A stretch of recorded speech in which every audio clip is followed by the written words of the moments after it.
여러분 2차 세계대전 당시에 23만 명의 미국인 젊은이들이 전쟁터에 참여를 했습니다. 굉장히 많은 인원수죠, 여러분. 그런데 전쟁터에 자식들을 보냈을 때에 그 부모님들의 마음이 어떨까요, 여러분? 전쟁터에 23만 명의 아들들을 보낸 부모님들이 두려움과 염려 가운데 죽음을 맞이한 부모님들의 인원수는 얼마냐? 100만 명이 넘는다고 합니다. 싸워서 죽은 젊은이들보다, 아들들보다 그 자식을 보냄으로 말미암아 두려움과 근심 가운데 죽어간 분들이 더 많은 것을 우리에게 보여주고 있습니다. 여러분들 인생을 살아갈 때 가장 큰 원수, 가장 큰 적, 가장 큰 대적이 여러분 무엇일까요? 그것은 바로 여러분들 눈앞에 펼쳐진 환경들이 아니라 여러분 내면 가운데 거하고 있는 두려움인 것입니다. 두려움은 왜 찾아올까요? 내가 생각한 방식대로 무언가 다 이루어지고 계획이 이루어진다면 두려움이 찾아올 이유가 없겠죠. 그런데 두려움이란 존재는 내가 전혀 예상치 못하고 생각지 못한 방법으로 나왔을 때 두려움이 막 떠나가네요 지금. 할 때 우리가 두려움을 경험하게 되는 것입니다. 그런데 여러분, 오늘 우리가 읽은 본문을 보시면 여러분들이 잘 아시는 정말 홍해 사건이 등장하고 있습니다. 지금 어떠한 사건입니까? 앞에는 시퍼런 홍해 바다가 딱 버티고 있고, 그리고 뒤에서는 정말 상상치도 못하고 정말 예상치도 못했던 바로와 그의 군대들이 이스라엘 백성들을 죽이기 위해서 아주 최선을 다해서 뒤쫓아오고 있습니다. 어떻게 보면 이스라엘 백성들의 관점에서 봤을 때 이렇게 할 수도 없고 저렇게 할 수도 없는 그러한 진퇴양난의 순간이, 그 현장이 지금 이스라엘 백성들 앞에 어떻게 펼쳐지고 있습니다. 그렇다면 오늘 저는 홍해 앞에서 벌어지는 사건을 통해서 우리에게 주시는 하나님의 말씀의 은혜를 나누었으면 좋겠습니다. 제일 먼저 제가 질문을 드릴게요. 사진을 한번 보여주시고, 여러분 애굽의 땅 중에서도 목초지로 이렇게 활용할 수 있는 땅이 어디였냐면 고센 지역이었습니다. 잘 보이시죠, 여러분? 고센 지역? 근데 그 지역엔 양들을 먹일 수 있는 그런 목초지가 많이 있습니다. 그래서 그 이스라엘 백성들이 고센 지역에서 살았는데 이제 애굽으로부터 탈출을 하면 어떻게 합니까? 이제 젖과 꿀이 흐르는 가나안 땅을 향하여서 가라고 말씀하시는데, 진짜 이성적으로 생각한다면 어떻게 됩니까? 그 고센 땅에서 그 지중해 위쪽을 따서 쭉 가게 되면 불과 2주일에서 3주일, 거의 한 달도 걸리지 않는 상태에서 어떻게 하나님이 약속하신 가나안 땅을 도착하게 됩니다. 그런데 참 안타깝게도 불행하게도 어떻게 합니까? 광야에서 전혀 예상치도 못하게 어떻게 홍해 바닷가 쪽으로 이렇게 내려가는 것을 보게 됩니다. 그렇다면 질문 드릴게요. 왜 이스라엘 백성들은 그냥 지중해를 향해 직진하지 않고 가나안 땅을 향해서 왜 밑으로 홍해가 있는 땅으로, 바닷가 지역으로 그렇게 돌아가게 되었을까요? 왜 그렇게 했을까요? 그렇게 할 필요가 전혀 없잖아요, 여러분. 그렇죠? 그냥 가면 돼요. 직진해서 가면 돼요, 여러분. 그런데 홍해 바닷가 근처에서 진을 치게 되고 캠프를 하게 됩니다. 14장 1절을 같이 한번 보겠습니다. 2절을 같이 읽습니다. 시작. 여호와께서 이스라엘 자손에게 명령하여 돌이켜 바다와 믹돌 사이에 앞 곧 바알스본 맞은편 바닷가에 장막을 치게 하라. 여기 보시면 돌이켜, turn back 이라는 단어가 나오는데요. 오던 길로 다시 되돌아가라 이런 뜻이 있고요. 이것은 여호와께서 모세에게 말씀하셔서 이스라엘 백성들이 홍해 근처 바닷가에서 머물도록 이렇게 명령하시게 됐다는 거예요. 제가 두 번째 질문 드릴게요. 아니 10가지의 많은 재앙들을 다 겪은 다음에 어떻게 합니까? 바로가 let people go! 가게 해라 이제. 바로의 첫 장자가 죽음을 맞이하면서 그 슬픔 가운데 Let people go, 백성들을 가게 하라 이렇게 합니다. 근데 오늘 본문을 보니까 어떻게 합니까? 아니 왜 그렇게 이스라엘 백성들에게 광야로 가라고 이렇게 얘기한 이후에 왜 바로와 최정예 부대 애굽의 부대들이 이스라엘 백성들을 죽이기 위해서 지금 쫓아오고 있습니까? 왜 그랬을까요? 말이 안 맞잖아요, 여러분. 백성들이 가라고 해놓고 이제 가. 정말 너희들 진절머리가 난다. 이제 가버려. 꼴도 보기 싫다 너희들 가라. 이렇게 해놓고 왜 지금 그들을 향하여서 지금 다시 바로와 그 군대들이 막 뒤쫓아오고 있습니까? 오늘 본문은 4절과 8절을 통해서 계속 반복적으로 여호와께서 바로의 마음을 완악하게 한즉 여호와께서 바로의 마음을 강팍하게 한즉 그들이 이스라엘 자손들을 쫓아가느니라 이렇게 되어 있어요. 그러면 결과적으로 봅시다. 직접 가나안 땅을 향해 가지 않고 또 애굽의 바로 왕이 그들을 다시 마음을 바꿔 쫓아오는 걸 봤을 때 결국은 하나님의 계획과 주권과 섭리 가운데 있다는 거예요. 그럼 속으로 이렇게 생각하는 사람이 있을 거예요. 하나님은 자기가 북치고 장구치고 다 하신다고. 충분히 그렇게 생각할 수 있습니다, 여러분. 근데 이렇게 하나님을 섬겼던 이스라엘 백성들이 진퇴양난의 홍해 바닷가 앞을 만날 수 있다면 지금 현재를 살아가는 우리들도 하나님을 섬기는 우리들도 얼마든지 진퇴양난의 홍해 바다를 충분히 만나고 경험할 수가 있다는 것입니다. 여러분 한번 상상해 보세요. 제가 서론에서 말씀했던 것처럼 지금 바로 왕과 그 군대들이 지금 이스라엘 백성들을 추격해 옵니다. 그리고 그 앞에는 수심이 깊은 홍해 바다가 시퍼렇게 입을 딱 벌리고 있습니다. 여러분 이런 상황에서 이스라엘 백성들이 여러분이 생각한다면 상상한다면 우리 서연이는 어떤 마음이 올라올까? 주님의 순종함으로 우리는 출애굽을 했어요. 가고 있어요. 그런데 홍해가 앞에 있어요. 생각지도 못하게 날 쳐 죽이려고 뒤에서 군대가 쫓아오고 있어요. 그럼 어떤 마음이 들까요? 무서운 마음이 들죠? 모세한테 따질 것 같다네요. 아빠한테 많이 따져봤어요?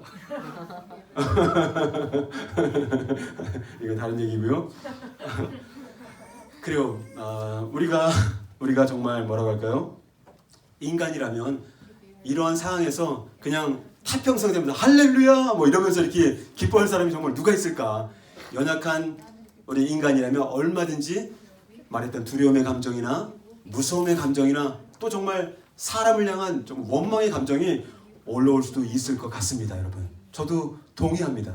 그런데 여러분, 그렇다면 두려움의 감정 자체가 나쁘거나 죄가 될까요? 그렇지 않습니다. 두려움의 감정 자체가 나쁜 것은 아닙니다. 죄가 아닙니다. 그러나 두려움의 감정이 여러분의 마음을 빼앗게 하지 말라는 거예요, 여러분. 두려움의 정서와 두려움의 감정이 여러분들의 주인 노릇하게 하지 말라는 것입니다. 할렐루야.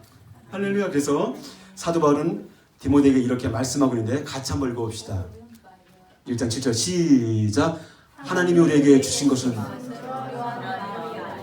오직 능력과 사랑과 잠언 4장 23절 같이 읽습니다. 시작. 무릇 지킬 만한 것보다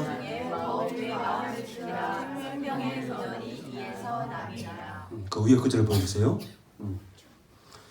여러분 오늘 본문에서 하나님이 우리에게 주시는 것은 두려워하는 마음이 아니다라고 했을 때 A spirit of timidity, the spirit of fear. 두려움을 표현할 때 그 배우에 영이 있음을, 악한 영이 있음을 이야기하고 있다는 거예요. 우리가 두려움 자체의 감정을 느낄 수 있지만 두려움에 내 마음을 확 뺏겨버리면 어둠의 두려움의 영이 내 주인 역할을 하게 된다는 거예요, 여러분. 근데 사도 바울은 두려움이 너의 마음을 주장하게 하지 마라. 두려움이 하나님이 주신 것이 아니다라고. 분노가 여러분의 마음을 정서를 주장하게 하지 마라. 분노가 너희들의 주인 노릇하게 하지 말라. 이렇게 말씀하고 있다는 거예요. 여러분. 반면에 뭐라고 합니까? 사랑과 능력과 절제하는 마음을 말씀하실 때에도 어떻게 합니까? The spirit of love, the spirit of power, the spirit of self-discipline. 따라서 내가 두려움의 영의 지배를 받으면 두려움의 노예로 살아가는 것이고, 사랑과 능력과 절제하는 영의 지배를 받게 되면 자연스럽게 어떻게? 성령님께 순종하는 인생을 살아가게 된다는 것입니다. 할렐루야. 한 글귀를 보니까 이런 글귀가 있더라고요. 두려움씨와 공포씨가 문을 세게 노크했습니다. 밖에 딱 보세요. 두려움과 공포씨가 밖에서 이렇게 노크했대요. 철력정을 잘 생각해 보세요. 그랬더니 누가 나갑니까? 믿음씨가 담대하게 문을 열어서 밖을 보았더니 아무도 없었더라. 할렐루야. 말이 되나요, 여러분? 여러분, 믿음의 반대말이 무엇일까요? 안 믿음일 수도 있어. 그다음 두 번째, 믿음의 반대말이 뭘까요? 그렇지. 믿음의 반대말은 불신앙, 불순종일 수 있습니다. 그런데 좀 더 엄밀히 그 껍질을 딱 까고 들어가 보면 그 안에 누가 자리 잡고 있느냐? 두려움이 자리 잡고 있는 것입니다. 따라서 두려움과 믿음은 항상 반비례하는 것입니다. 그래서 공포심의 마음과 두려움의 마음이 노크를 했을 때, 내가 주를 바라면 믿음을 딱 가지고 딱 문을 열었을 때 아무도 보이지 않는 것입니다. 그래서 항상 믿음으로 나아가기를 소망합니다. 저는 인생을 살아가다 보면 두려움과 염려로 마음을 뺏길 수 있는 환경들이 적을까요, 많을까요? 정말 인생을 살다 보면 구석구석 가운데 두려움과 공포와 염려와 근심들이 여기저기 막 숨어 있는 것 같아요. 막 복병처럼. 저도 지금까지 27살 때 결혼한 이후로다가 한 30년 지났나요? 30년 안 지난 것 같은데요. 계산이 잘 안 되네요. 수십 년이 지났는데 살다 보면 별일이 전체 다 벌어져요. 정말 누군가 어떤 아이가 차에서 떨어졌다. 또 어떤 아이는 물속에 빠졌다. 또 그리고 누가 열이 40도 이상 올라간다. 하여튼 예상치 못한 복병의 어떤 두려움과 염려들이 얼마나 많은지 저는 모르겠습니다, 여러분. 그런데 그럴 때마다 어떻게 합니까? 그럴 때마다 하나님이 나에게 주시는 마음은 두려워하는 마음이 아니다. 하나님은 나에게 능력과 사랑과 깨어서 절제하는 마음을 주셨다. 이 말씀을 암송하고 선포할 때 두려움씨는 떠나가는 것입니다. 할렐루야. 할렐루야. 정말 여러분들이 열심히 사는 거 너무 중요합니다. 또 성실히 사는 것도 너무 중요합니다. 그러나 아무리 내가 열심히 살고 성실히 산다 할지라도 두려움 가운데 평안을 빼앗기고 살아간다면, 마음을 지키지 못한다면 여러분, 그것이 무슨 유익이겠습니까? 이제 여러분들에게 우리 지킬 만한 것보다 너희 마음을 지키라. 우리가 마음을 빼앗길 수가 너무 많습니다, 여러분. 그런데 마음을 빼앗기는 건 그 환경 때문에 빼앗기는 것이 아니라 내 안에 두려움 때문에 빼앗기게 된다는 거예요, 여러분. 그래서 두려움의 실상을 보시고, 그리고 여러분, 두려움과 믿음은 항상 반비례하는 것입니다. 그렇죠? 그래서 두려움은 주님이 주신 것이 아니라 정말 하나님이 주시는 능력과 사랑과 깨어있는 마음으로 마음을 지켜나가는 저 여러분들에게 주님을 축복합니다. 할렐루야. 우리 두 번째, 여러분, 진태하늘의 홍해 앞에서 모세를 통해 내가 들어야 될 두 번째 주님의 음성은 무엇인가? 제일 첫 번째는 fear not, do not fear, 두려워하지 말라, 두려워하지 말라. 옆에 있는 분들에게 한번 합시다. 두려워하지 마. do not fear.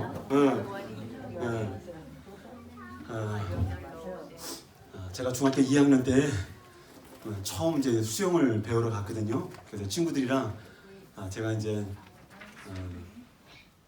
음성군에서도 더 들어가서 더 시골 쪽으로 들어가고 리에 살았는데요.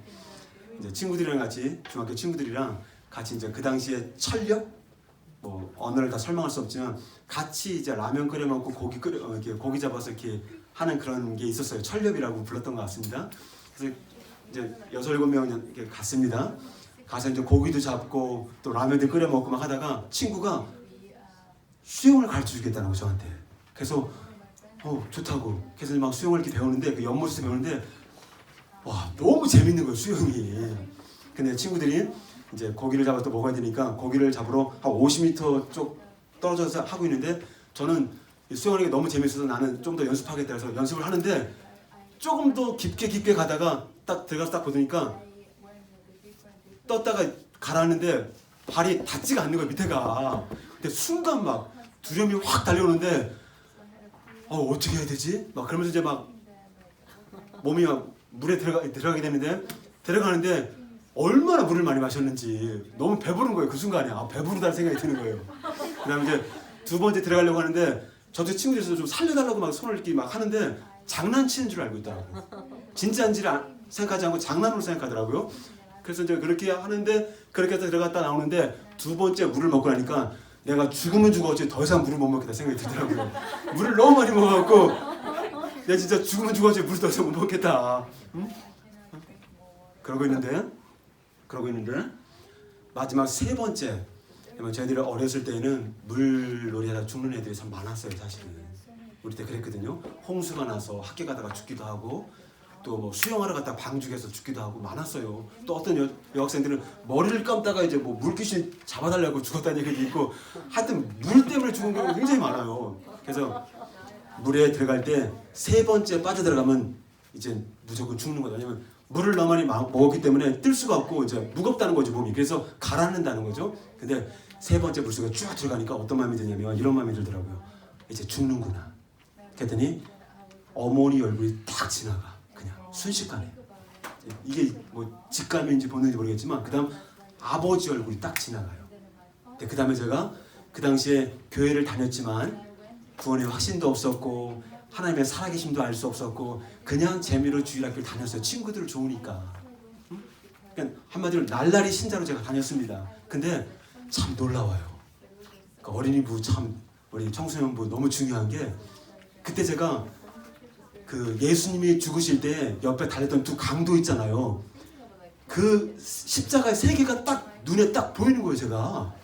그러니까 그냥 눈으로 보는 게 아니라 이 생각의 눈으로 다 보는 거예요 그거를. 그러면서 그때 그 주일학교 선생님들이 또 전사님이 전해주셨던 그 말씀 가운데 천국과 지옥 얘기를 얼마나 많이 들었는지 몰라 제가 어렸을 때. 그래서 제 생각 가운데 내가 죽으면 죽었지 절대 지옥은 못 간다. 절대 뭐 경찰서 갈 수도 있고 감옥 갈 수도 있고 뭐 어디 갈까?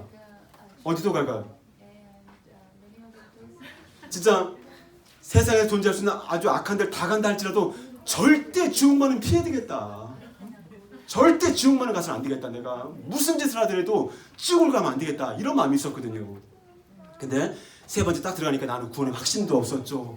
뭐 예수님을 영접은 했긴 했지만 뭐 경험도 없었고 그때는 정말 믿음으로 가는 거에 대한 확신이라기보다는 뭔가 주님을 만나고 경험해야 된다는 생각이 너무 강했던 것 같아요. 지금 돌이켜보니 그렇게 날라리 같은 신자였던 나에게 어떻게 주님께서 생각나게 하신 거지. 죽는 순간에 엄마 아버지 얼굴 지나가는데 어떻게 성경에 있는 그 십자가 세 개가 보이겠어요 여러분? 내가 인식하지 못하는 그 순간에도 주님은 나와 함께 하셔서 생각나게 하시고 누가? 하나님의 성령께서. 할렐루야.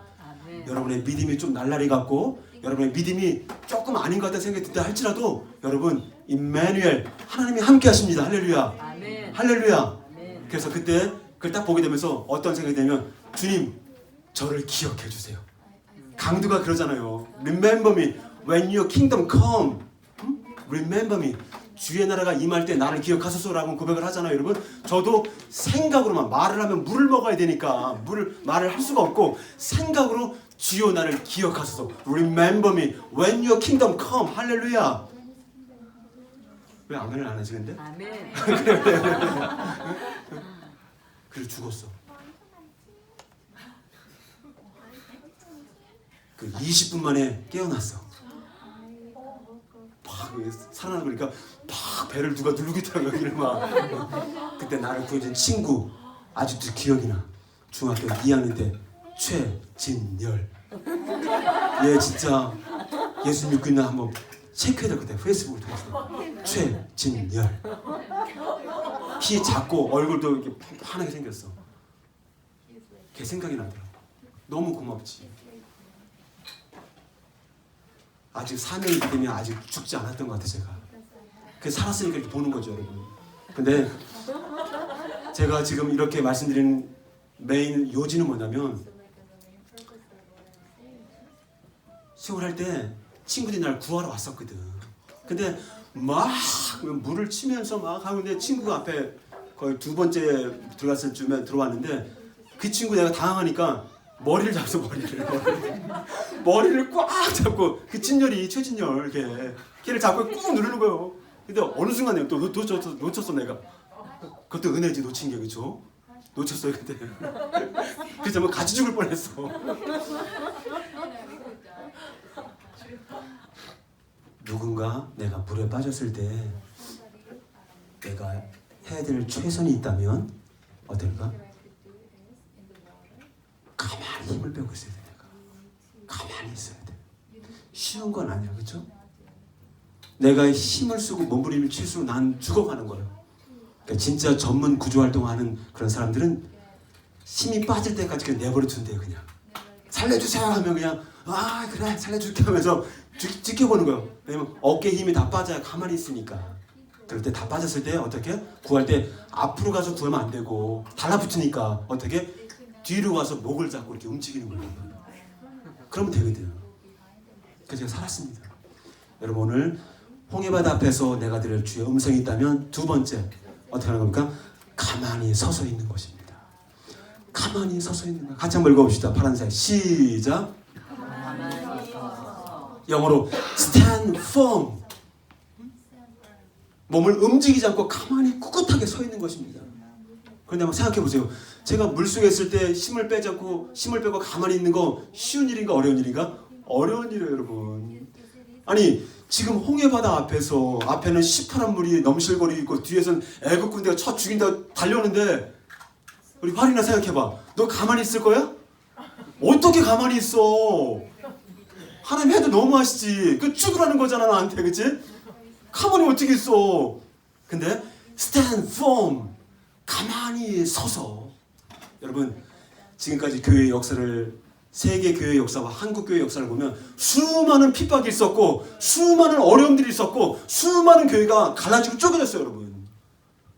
근데 여러분 잘 들으세요. 누가 교회를 지켰습니까? 누가 교회를 지켰습니까? 목소리 큰 사람들, 비난하는 사람들이 아니라 능력 있는 사람들이 아니고 힘 있는 사람들이 아니라 가만히 서서 그 교회를 가만히 아무 소리 하지 않고 왜 아무 소리 하고 싶지 않았겠어요? 이 사람도 원망하고 저 사람도 원망하고 할 일이 얼마나 많았겠어요 여러분. 그러나 가만히 서서 자기 자리를 지켰던 그 사람들이 결국은 교회를 지켜왔다는 거예요 여러분. 할렐루야 할렐루야. 저는 오늘 이 본문을 지켜보면서 어떤 마음이 드냐면 이스라엘 백성의 관점에서 할 수 있는 최선이 무엇이었을까 라고 생각해봤을 때 제일 첫 번째 어떻게 합니까? 그래 2판 4판 그래 확 죽어버리자. 우리가 확 떠드는 거예요 그냥 홍해바다에. 제일 첫 번째. 두 번째 그래 어떻게 우리가 쪽팔리게 그냥 죽을 수 있냐. 아유 그치? 자식들을 주는데 어떻게 그냥 죽어 우리가. 그쵸? 그냥 죽을 수 없다. 애국 군대를 향하여서 전진 맞짱 뜨는 거지. 그러다가 하다가 그냥 추풍 나갈처럼 죽어버리는 거죠. 그다음 세 번째 그래도 죽으면 안 되지. 우리가 그래도 노예로서 400년 동안 봉사하고 헌신했는데 지들도 양심 있으면 우리 잘못했다. 우리 안 갈 테니까 제발 우리 살려줘라. 우리가 다시 애굽의 노예가 될 테니까 우리 살려달라 라고 했으면 어떻게 했을까? 그래도 죽기는 왜 한 가지지. 세 번째 궁여지책으로 제발 살려주십시오 해서 다시 그냥 가는 거죠. 1번, 2번, 3번.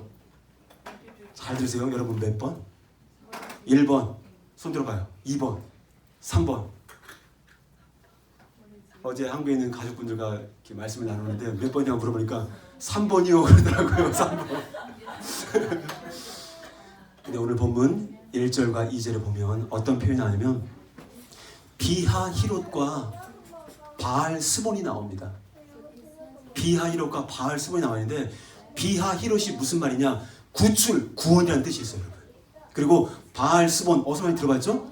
바알 스본 바알이 지켜보다. 여러분 인생은 단순합니다. 우리가 이 홍해바다 앞에 있었을 때 바하히로처럼 바하히로는 뭐죠?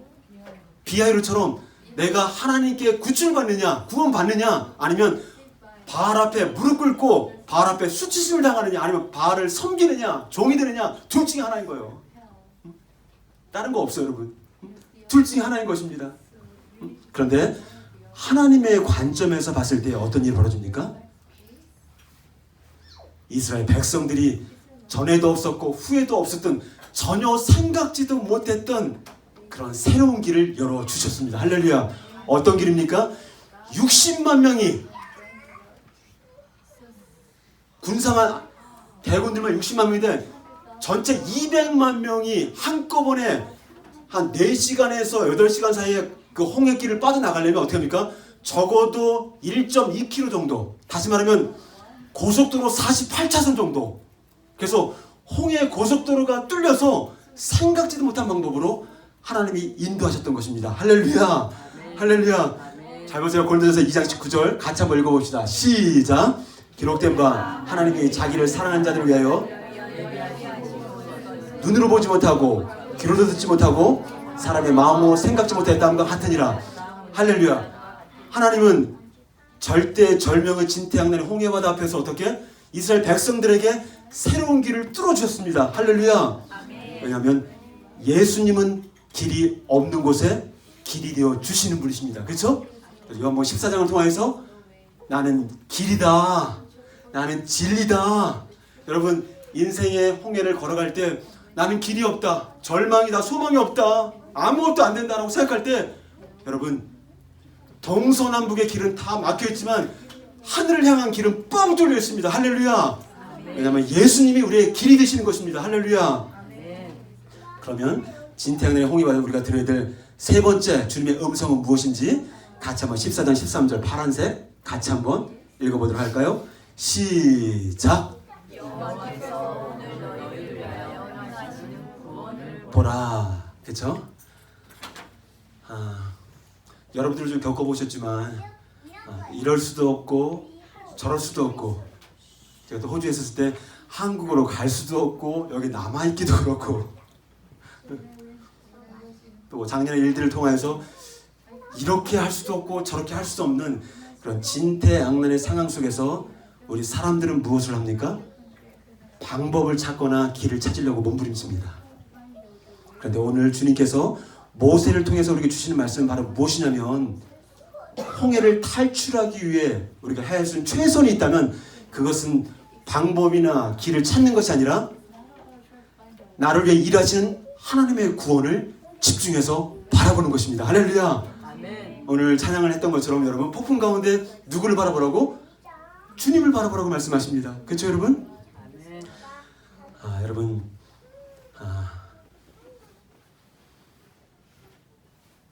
믿음이 무엇일까를 생각해 봤을 때 여러분, 믿음은 사실 바라보는 것입니다. 기독교가 무엇이냐고 물을 때 기독교는 우리의 눈을 바꾸어 주는 것입니다. 내가 예수님을 믿으면서 애굽에서 살았던 옛 가치관, 옛 생각의 눈이 바뀌지 않고 홍해를 건너온 새 사람의 모습으로서 하나님 나라의 가치관과 생각으로 새로워지지 않는다면 이건 진정으로 하나님의 나라를 맛보며 살아가는 것은 아니라는 것입니다. 근데 오늘 하나님은 하나님의 사람들을, 백성들을 사용하실 때 반드시 거치는 과정이 있는데 그것은 무엇입니까? 그 하나님의 사람들을 사용하시기 전에 인생의 광야로 이렇게 초청한다는 것입니다. 모세도 40년의 광야의 생활을 살았어요. 그렇죠? 또 누가 있습니까? 구약에서는 다윗이 얼마나 광야의 전문가입니까? 광야의 인생을 살아왔다는 것입니다. 근데 그 광야의 특징이 있다면 광야에는 물도 없고 집도 없고 슈퍼마켓도 없고 또 뭐가 없습니까? 그렇죠. 그 광야는 넷플릭스도 없죠. 또 뭐가 없습니까? 와이파이도 없죠 당연히. 그렇죠. 거기 또 게임도 없네요. 그렇죠. 게임도 없어요. 또 뭐가 없습니까? 너무 없는 것이 많습니다. 그래서 광야로 우리를 이끄시는 그 목적이 있다면 광야는 아무것도 안 보이고 오직 하나님만 보이는 것입니다. 할렐루야. 할렐루야. 그래서 여러분, 우리가 인생의 광야를 걷게 될 때 그 광야에서 보이지 않는 하나님을 우리가 어떻게 믿음의 눈으로 보게 되는 것입니다. 창세기 13장 같이 한번 13장 보시면 거기 아브라함과 그의 조카 롯이 나옵니다. 어떤 일이 벌어지냐면 아브라함과 조카 롯이 함께 사는데 너무너무 잘 살게 되었어요. 그래서 아브라함의 목자와 롯의 목자가 서로 땅이 좁아서 싸웁니다. 서로가 땅 따먹기를 합니다. 근데 그때 어떤 일이 벌어집니까? 아브라함이 마음을 딱 열어서 내가 오른쪽 하면 내가 왼쪽 하고 내가 왼쪽 하면 내가 오른쪽 하겠다 하면서 선택할 기회를 줍니다. 13장 10절 한번 읽읍시다. 시작. 이에 롯이 물을 넣어 요단을 바라본즉 소알까지 온 땅에 물이 넉넉하니 여호와께서 소돔과 고모라를 멸하시기 전이었으므로 여호와의 두산 같고 애굽 땅과 같더라.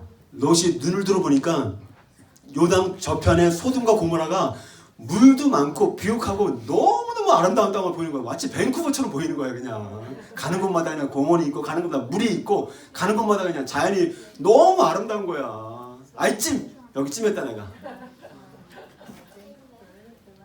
그러면 13장 14절 한번 보겠습니다. 아브라함은 어떻게 하는지 시작. 롯이 아브라함을 떠난 후에 여호와께서 아브라함에게 이르시되 너는 눈을 들어 너 있는 곳에서 북쪽과 남쪽 그리고 동쪽과 서쪽을 바라보라. 그러면 제가 질문 하나 드릴게요. 우리 건이 아브라함과 롯의 차이가 뭘까? 둘 다 눈을 들어 봤어요. 그렇죠? 그랬을 때 무슨 차이가 있을까? 아브라함과 롯의 차이가 분명히 딱 한 가지 있는데 관찰을 했던 사람은 알 수 있을 것이고 생각 없이 읽었으면 뭐지? 나는 좀 알 수 있을 것 같다. 내가 좀 알 수 있을 것 같다. 아브라함과 롯의 차이가 무엇인지 아주 힌트를 주면 주어, 동사, 명사 이런 거 나오죠? 무슨 차이가 있을까? 아브라함과 롯의 차이가 있어요. 너무 어려운 질문했나? 죄송합니다. 보니까 롯은 누가? 내가 주인이 되어서 눈을 들어 lift up his eyes 자기가 눈을 들어 그 요단강을 쳐다봅니다. 근데 아브라함은 어떻게 하느냐? 여호와께서 눈을 들어 동서남북을 바라보라. 그래서 바라보는 것이 내가 스스로 내가 보느냐 아니면 여호와 하나님께서 주시는 믿음의 눈을 보느냐 둘 중에 하나였다는 거지. 그래서 아브라함은 여호와 하나님의 말씀을 통해 바라봤기 때문에 그것이 어떻게? 믿음의 눈이었고 롯은 너무 아름답게 눈을 들어 봤지만 자기 스스로의 눈으로 보았기 때문에 그것은 인간적인 육신의 눈이었다는 것입니다. 할렐루야. 보세요. 오늘 출애굽기를 이제 조금씩 마무리하다 보면 어떤 장면이 나옵니까? 이스라엘 백성들이 눈을 들어 애굽의 군대들을 바라보았다. 그러니 심한 두려움을 가지게 되었고 그 다음에 오늘 모세가 어떻게 합니까? 여호와께서 오늘 너희를 위하여 행하시는 구원을 보라. 찬양 가사처럼 하나님의 능력과 하나님의 구원을 바라보는 것을 우리가 볼 수가 있습니다. 할렐루야. 저는 오늘 말씀을 보게 되면서 어떤 기도가 나왔냐면 이런 기도가 나왔어요. 지금 제가 어렸을 때 말씀을 들었을 때는 모세가 손을 들어서 홍해를 했을 때 어떻게 됩니까? 그 바다가 어떻게 됩니까? 얼마나 걸렸을까 시간이? 제 생각에는 순식간에 그냥 길이 확 열렸다는 생각을 했어요. 저는요. 지금까지는 제가 그렇게 알고 있었어요. 근데 말씀을 연구하다 보니까 어떻게 합니까? 뒤쪽에 20몇 절에 보니까 밤새도록 동풍을 불게 하셔서 모세가 바라보는 쪽에서 길이 열리는 게 아니라 반대편으로부터 길이 열리면서 왔다는 거예요. 여러분. 밤새도록. 그리고 그 길을 들어갈 때 여러분 갯벌 가보셨어요? 갯벌? 제주도에 갯벌이나 이런 데 가보셨습니까? 서천의 갯벌? 들어갈 수가 없는 거예요. 걸을 수가 없어요, 여러분. 200만 명이 넘는 사람들이 갯벌은 갈 수가 없는 거예요, 여러분. 근데 어떻게 합니까? 밤새도록 동풍을 불게 하셔서 거기를 어떻게 마른 땅처럼 만들어 주셨다는 거예요. 근데 그 시간이 그냥 일어난 것이 아니라 수시간을 통하여서 일어났다는 거예요. 그런 오랜 기다림과 인내의 시간이 있었다는 거지. 저는 그걸 보면서 아, 그렇구나. 기적이 금방 일어날 수도 있지만 이 홍해 사건처럼 우리 아이들을 봤을 때 금방 뭐 많이 크게 변화된 것 같지도 않고 또 말도 잘 안 듣는 것 같고 어떨 때는 그렇다 할지라도 어떻게 주님 제 눈을 열어주셔서 믿음으로 아이들을 보기를 소망합니다. 할렐루야. 또 저 자신을 볼 때에도 어떨 때는 너무 한심할 때가 있어. 제가 저를 볼 때도 너무 한심할 때가 있어. 저를요. 성우자님 안 그러시죠? 근데 그런 순간에도 정말 믿음의 눈을 열어서 나 자신을 보기를 소망합니다. 이런 기도를 하게 됩니다. 할렐루야. 여러분 어떠십니까? 정말 주님께서 믿음의 눈을 열어주실 때 우리가 생명의 삶을 살아갈 수가 있습니다. 그래서 주님은 우리에게 시편 봅시다 한번. 119편 18절 같이 읽습니다. 시작. 내 눈을 열어서 주의 율법에서 놀라운 것을 보게 하소서. 눈을 열어주셔야 말씀에 대한 눈이 열리는 것입니다. 다음 에베소 1장 17절 시작. 우리 주 예수 그리스도의 하나님 지혜와 계시의 영을 너에게 주사 하나님을 알게 하시고 정말 사도 바울이 에베소 교회를 향한 최우선 기도 제목을 하나님을 알게 하시로 선포한 다음에 그 다음 기도가 무엇입니까? 두 번째 파란색 시작. 우리 주 예수 그리스도의 그 다음 시작. 너희 마음의 눈을 여기까지. 그 다음 너희 마음의 눈을 밝혀달라. Enlighten your eyes. 너의 눈을 열어달라. 사도 바울이 이렇게 간절하게 믿음의 눈을 열어달라고 기도하는 것을 볼 수가 있습니다. 여러분에도 그런 눈이 열리기를 주님을 축복합니다. 할렐루야. 이제 말씀을 마무리합니다. 저는 내 눈을 열어서 믿음의 주를 바라보는 것이 무엇인지를 이렇게 묵상하다가 사진 만남이 생각이 사실 났습니다. 저희가 밥을 먹을 때면 어떤 일이 벌어지냐면 언제든지 한 번도 빠진 일이 없이 제 앞에서 이렇게 나타납니다. 그래서 저를 뚫어지게 쳐다봐. 그럼 제가 어떤 부담감을 느낄까요? 그렇죠. 근데 걔가 나를 왜 쳐다보는 것일까요? 먹고 있는 거 좀 달라고. 너만 먹지 말고 나 좀 달라 이거야. 그렇죠? 근데 제가 먹지 않을 때에도 저에게 올 때가 있습니다. 많이는 없지만 그때는 왜 나를 그때 뚫어지게 쳐다볼까요? 그렇지. 산책 가고 싶다고. 나 화장실 가고 싶다고. 너무 화장실 가지 말고 나도 화장실 가고 싶다고. 그러다가 바라보다가 좀 더 이것이 더 과하게 되면 어떡니까? 이상한 소리 나는 거죠. 이건 좀 급하다는 거예요. 이거는 나 진짜 급하다. 내가 널 쳐다보는 것은 나 진짜 급하다는 거다. 이거거든요. 그럼 여지없이 우리는 그 나를 바라보는 만남을 데리고 밖으로 나가게 됩니다. 저는 동물인 만남이도 주인을 바라보면서 어떤 생각을 하냐면 주인이 다 알아서 먹을 것 주고 바라보기만 하면 화장실도 가게 해주고 바라보기만 하면 어떻게 산책도 해주고 뭐 다 알아서 해주고 어떻게 하면 바라보기만 하면 저는 이런 만남을 보면서 정말 내가 만남이 반만큼에 살았으면 좋겠다.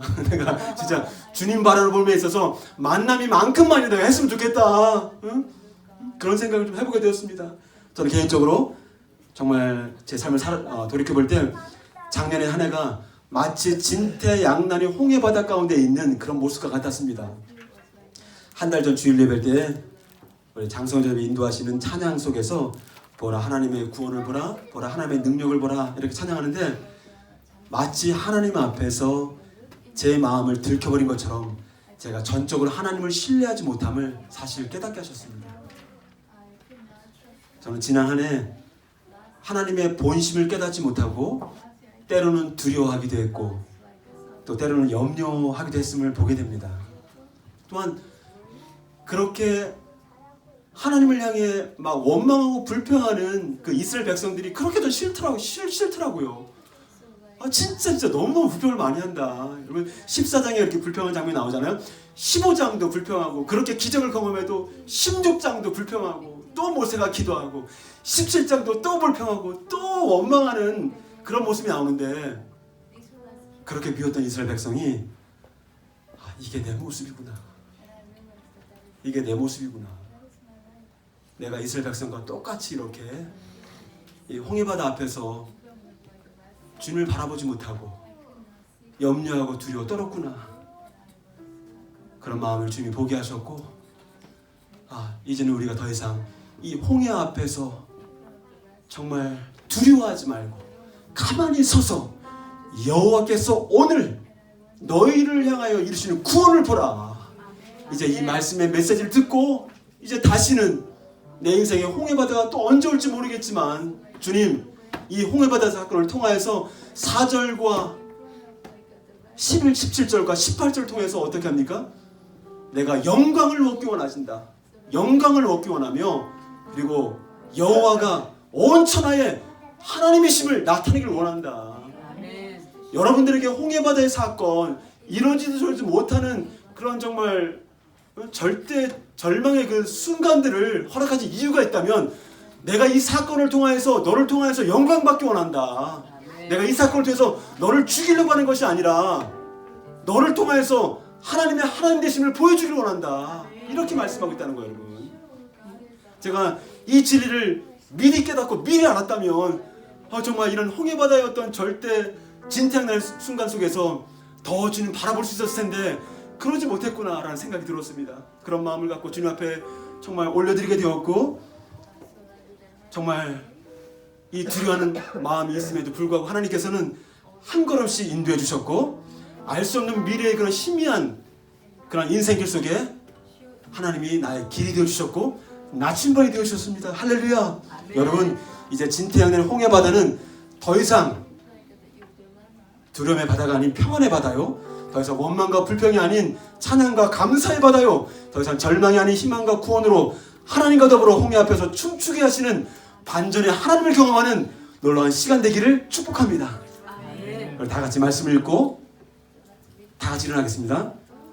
파란색 글씨 같이 한번 읽겠습니다. 시작. 너희는 두려워하지 말고 가만히 있어서 여호와께서 오늘 너희로 행하시는 구원을 보라. 할렐루야. 하나님이 그렇게 하실 것입니다. 하나님을 찬양하며 믿음으로 고백하며 나가겠습니다.